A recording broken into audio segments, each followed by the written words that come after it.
This is the Super Dev Squad's video presentation on China's rebalancing the economy strategy.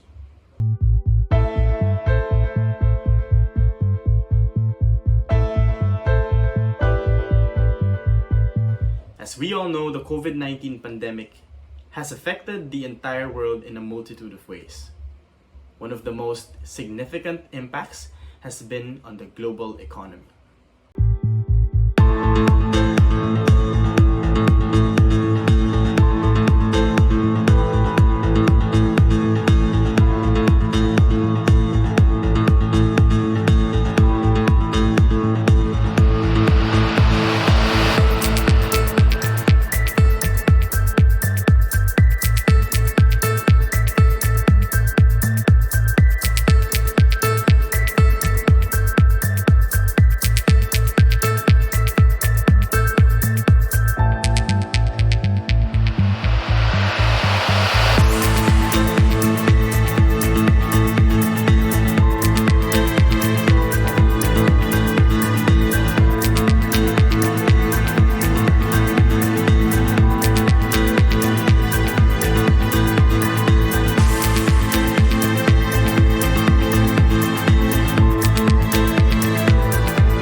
These are just a few data points that show the scale of the economic impact of the pandemic.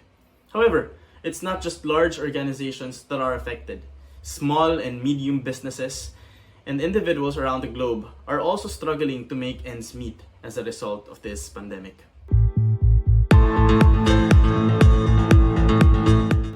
But before we deep dive on China's pandemic recovery approach, let me first try to provide context on the term rebalancing. The People's Republic of China's concept of rebalancing first emerged in 2010, when it decided to change its economic growth model from one that was overly dependent on exports and investments to one that was more focused on domestic consumption and innovation. Rebalancing was introduced in response to the unsustainable economic growth model and the need for structural reform towards the goal of promoting a more sustainable, balanced, and inclusive growth in the long term. However, when the COVID-19 pandemic came, it also significantly impacted China's economy and has prompted the Chinese government to review and adjust its rebalancing strategy in response to the pandemic crisis,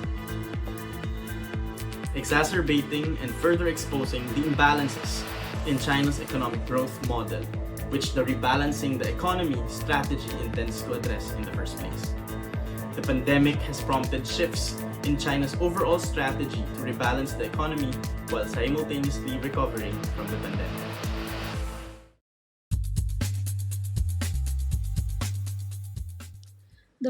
WHO declared COVID-19 is now an endemic.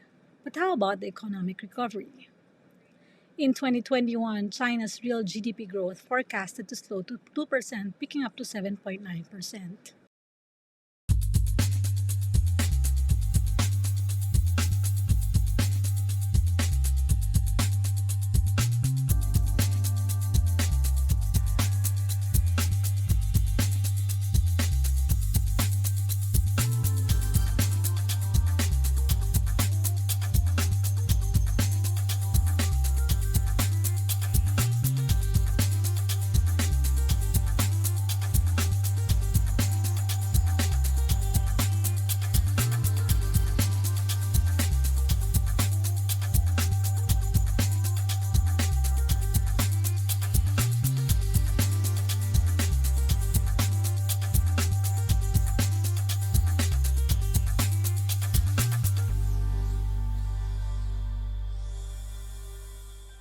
What are the 7 things that we can learn from China's recovery from the COVID-19 pandemic?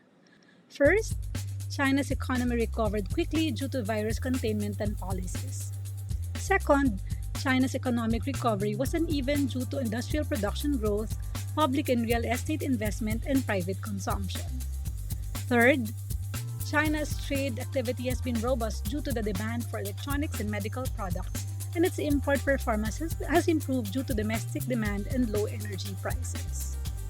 Fourth, external imbalances have re-emerged due to better exports, cheaper energy prices, and a decline in outbound travel and tourism. China's fiscal policy response has focused more on reducing supply side effects than stabilizing domestic demand. Fifth, the labor market has recovered to pre COVID 19 levels, but hiring in the service sector has not kept up, especially in areas severely affected by the pandemic.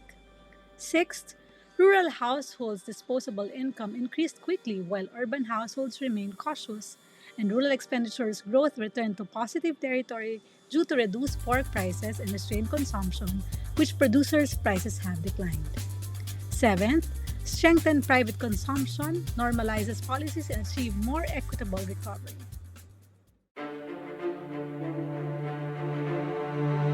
The COVID 19 pandemic, just like all other geopolitical events, have caused a global crisis over the past couple of years. As we all know, it has greatly impacted the Philippine economy. In fact, in the region of Southeast Asia, it was the one which contracted the most in its economy. Businesses were closed, which resulted to people losing their jobs, which further resulted to a significant decrease in the country's GDP. In 2020, the Philippines incurred a GDP contraction of about 9.5%, which was the worst in the entire region and one of the worst in the entire world.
Over the past few months, we have seen unemployment in the Philippines continue to drop, which on top of that, a rise in consumer spending.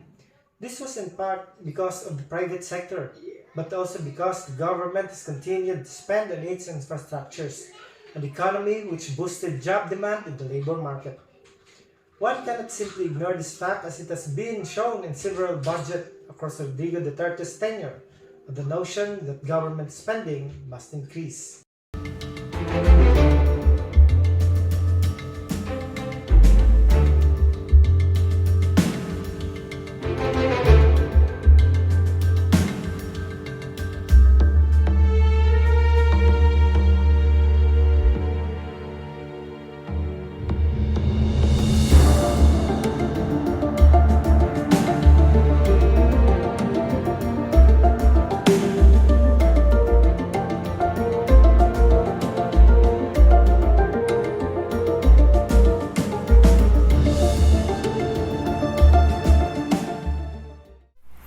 The GDP and GDP per capita of these countries are not directly comparable due to the significant difference in the size of the two economies. Overall, these economic indicators can be compared between the two countries to some extent, but the differences in the size and structure of the two economies make direct comparisons difficult.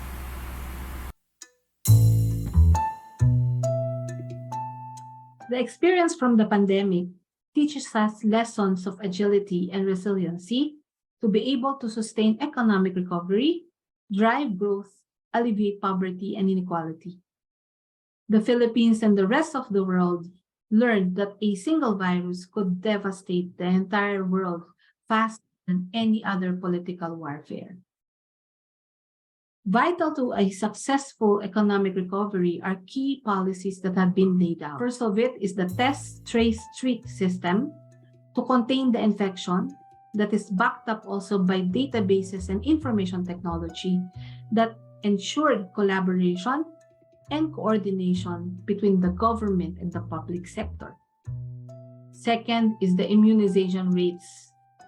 We made immunization rates matter. We know that the higher it is, the better. So we did a lot of public educational campaigns to combat hesitancy, and these are key in the control of the pandemic. Third is the availability of sufficient social protection program that provides immediate relief to the vulnerable and low-income household. Another is a robust, Build Back Better plan that includes a lot of programs such as the Universal Healthcare for All, collaboration of the public and private, comprehensive health insurances that are well-funded and well-managed, a lot of IT technologies that support implementation and monitoring of all the activities. One takeaway, though, is that the service sector in this type of occurrences suffers the highest impact. So what, therefore, are our recommendations to the Philippine government? Dear President Bongbong Marcos, the following recommendations were identified by our group to supplement your recently launched Philippine Developmental Plan of 2023 to 2028, particularly on Part 3 about transformation production sectors to generate more quality jobs and competitive products, and Part 4 that talks about enabling environment towards a more sustainable pandemic recovery. And what are these recommendations? First, we would like to recommend that the government should ensure 100% full vaccination of the Filipino people through enhanced information campaigns and free vaccines so that this will lead to an improved business confidence. Number 2, our government must be able to harness a good information technology to monitor cases and outbreaks so we could address it as fast as we can. Number 3, fiscal and financial policies must be laid out that would support the labor and service sectors as they are the greatest sectors that were hit by the pandemic. This will reduce the unemployment rates as well as sustain employment growth that will contribute to about 60% of our GDP. Fourth, there should be a program that would control price and wages, and it should be implemented to reduce inflation on basic household consumer products. Fifth, there should be investments to increase manufacturing and MSMEs through financial incentives, infrastructures, and stability funded by government. Number 6, balance exports and imports by improving agriculture and supply side capability.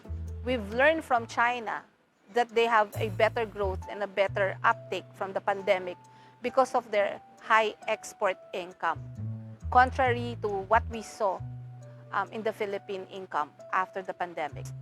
Number 7, the PSP must pursue improved digitization and support measures to increase the economy's resistance to external shocks.